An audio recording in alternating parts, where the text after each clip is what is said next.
It begins with the officers suiting up. They use a buddy-buddy system, which simply means I check you and you check me, to make sure that all equipment is properly put together on the body. Everyone is attached with a firearm, and 95% of the team would use the MT9 submachine guns. Then it's off to the conference room, where a planned operation briefing takes place. This is where officers are provided with the information by the intelligence unit of specific houses and areas they will be conducting searches. This information provided includes videos and images of specific houses and its areas chosen while on operation, and provides officers with a visual from different angles, which gives them a broader knowledge on what to expect. And then it's off into the city streets with a well-prepared game plan. Our first operation was on a Saturday night, where we went into areas such as Majestic Alley, Mayflower Street, and Crawl Road, high-crime, gang-affiliated areas in the city. This area is Mayflower. If you can recall, this was the area where the grenade was thrown in May of 2008, which claimed the life of 16-year-old Darren Trapp and injured 11 others. These guys who were hanging on the block were searched down by police for ammunition and drugs. Some harassment. Let's take it off, let's take it off. Huh? Let's take it off. No disrespect to the rest, alright?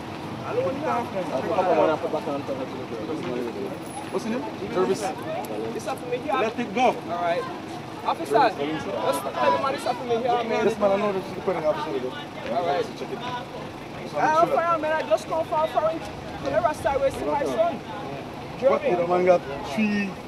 Where you got it? Head still hold along me. I just come from work, boss. I just come from work, I'm going to see my son reach 2 years. That's all. Let's get the same information. Huh? Eric.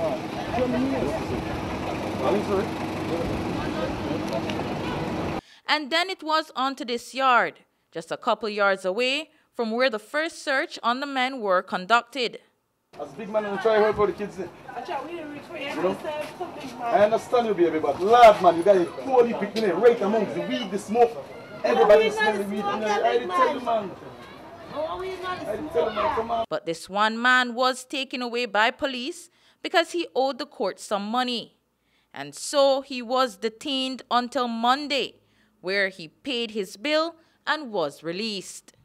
Next stop was at the yard of Raymond Killer Gentle, the boss of Crawl Road, who was executed on January 14th in broad daylight on his block.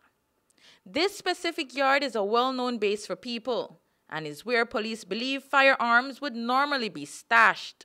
While driving through Majestic Alley, police intercepted these young men who were riding on bikes. Bicycle handles, store stuff in the bicycle handles, right? That push even like doors, stick it all the way in the handles, right? Luckily for these boys, nothing was found on them. Later that night, police received information that the driver of a certain vehicle was involved in drug trafficking, and so that car was tracked down and later intercepted on Barrack Road, where it was first searched on the street. Due to the fact that visibility was minimal, the driver and the vehicle was taken to the Queen Street Police Station, where an in-depth search was conducted.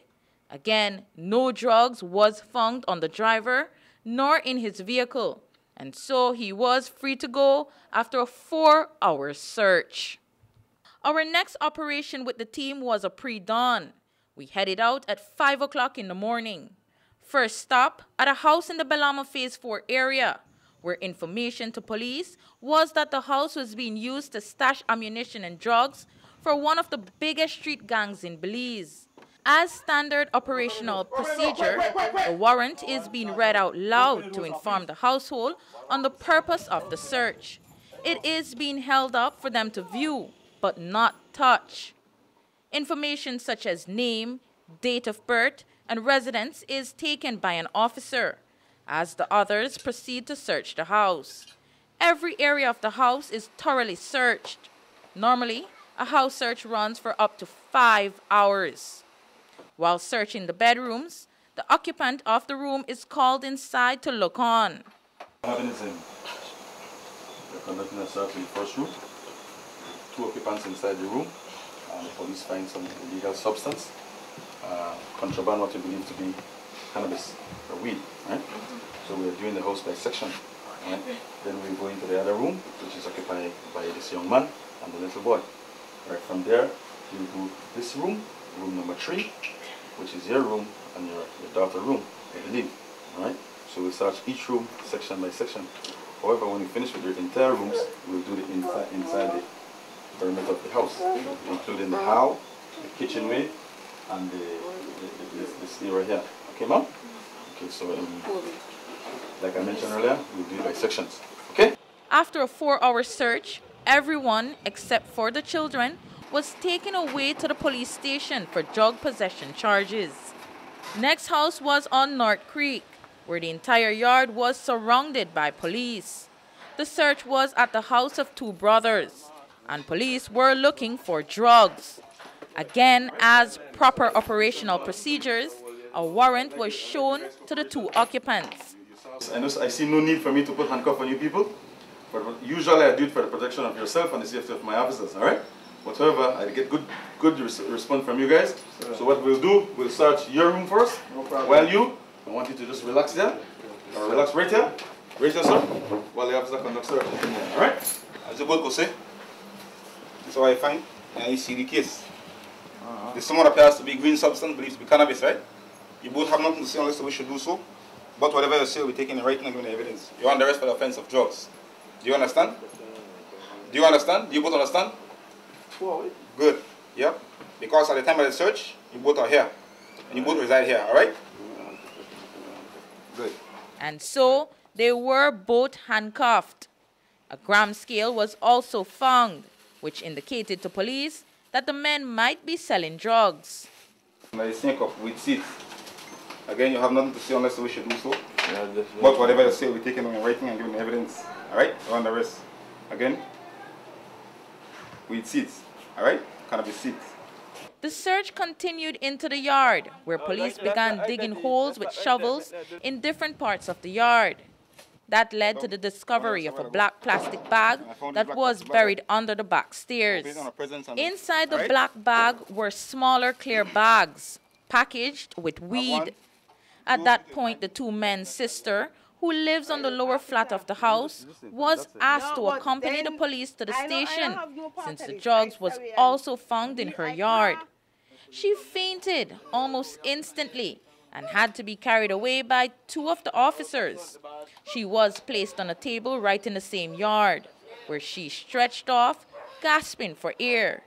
It was almost as if she was going from herself. She was then placed on a chair to sit up, where she complained that her hands were getting stiff and numb. She kept asking for her asthma pump that she claimed was on her center table inside her house. That pump was never found. And so the officers lifted her from off the chair and carried her to the vehicle, where she was transported to the KHMH. She was being checked upon shortly after, and we were told she was doing just fine. That didn't stop the search from ending, and in the end, the 2 men was taken away to the police station, where they were charged with possession of a controlled drug and drug trafficking. The woman who fainted was also charged with drug trafficking, since the drugs was found inside the yard. The areas that were focused were the areas that are most affected by guns. We would have wanted to see more, but then, time did not permit. But the strategy was to target the known bases, target the persons that get at street corners and peddle drugs, and also vehicles coming in and out of those areas. That was the one for the night. The pre-dawn, there were specific targets. We knew that certain gang members had, because of operations being conducted in the areas, that displaced themselves.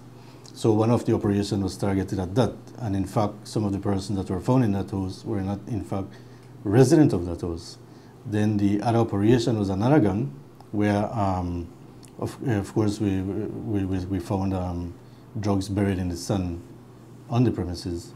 So there was that level of success. we venture to go out and find firearms and drugs when we go out on these operations. And the operation on that Saturday night was in fact based on the analytical strategy. And the one that was the pre-dawn operation that was done was based on confirmed intelligence that these areas were being used as a meeting venue, as a area where firearms and drugs would be kept. So, you know, that is what actually the team went out and conducted. I often hear now from street sources that wherever the gang suppression unit shows up and hard charges after your targets, your specific targets into neighborhoods, you will receive a few text messages saying that we will give the police work later, meaning that someone will drop. So I'm saying that there is, from my observation, a direct cause and effect. Oftentimes you don't see the person drop, accept it. But for example, when they had that shooting by Wagner's Lane, 5 p.m. that afternoon, the people passed in a van and sprayed. Earlier, about 24 hours earlier, you all had an exchange, a standoff almost, with one of your high-value targets. How would you respond to that criticism that there is a direct cause and effect? Wherever the GSU appears, the gangs escalate. Well, I think largely that has not been the case. I think that what has happened is that they have used all type of tactics to dissuade the police from engaging them. And it probably worked for them then, but we haven't really seen it occurring now. Whilst that incident may have happened, we don't know if it was a direct result of the standoff between the GSU and the high-value target. What we know is that an incident occurred, and there was an investigation conducted, and there is nothing during that investigation to show that in fact, or anything concrete and tangible to say that in fact that was as a result of the standoff that was there at the time between the GSU and those gang elements. Yes, we have heard certain gang elements saying that since you want work, you'll get work, but we don't see that translating into any actual occurrence thereafter. And the unit has been, since October, the unit has been operating, and I can't really pinpoint any particular murder that has occurred because of the GSU, for that matter, provoking any situation. We are there to suppress that matter, as a matter of fact. And we will not be intimidated by those little idle threats from them. I'm not dealing no weed, no, nothing like that, nothing illegal, chief. Illegal, right? Yeah. Last time meet me, I work in the school. You change your life now? And my job, I got me legal going out, legal to go to school. That's why I like you. Take care, think about legal, all right? Good, thank you.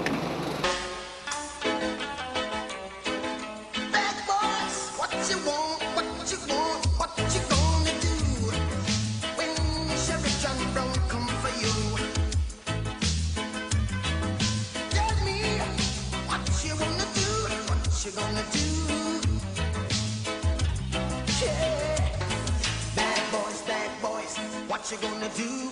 What you gonna do when they come for you? Bad boys, what you gonna do? What you gonna do when they come for you?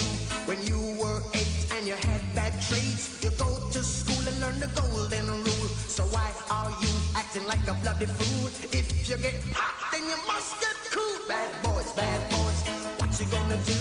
What you gonna do when they come for you? Bad boys, what you gonna do?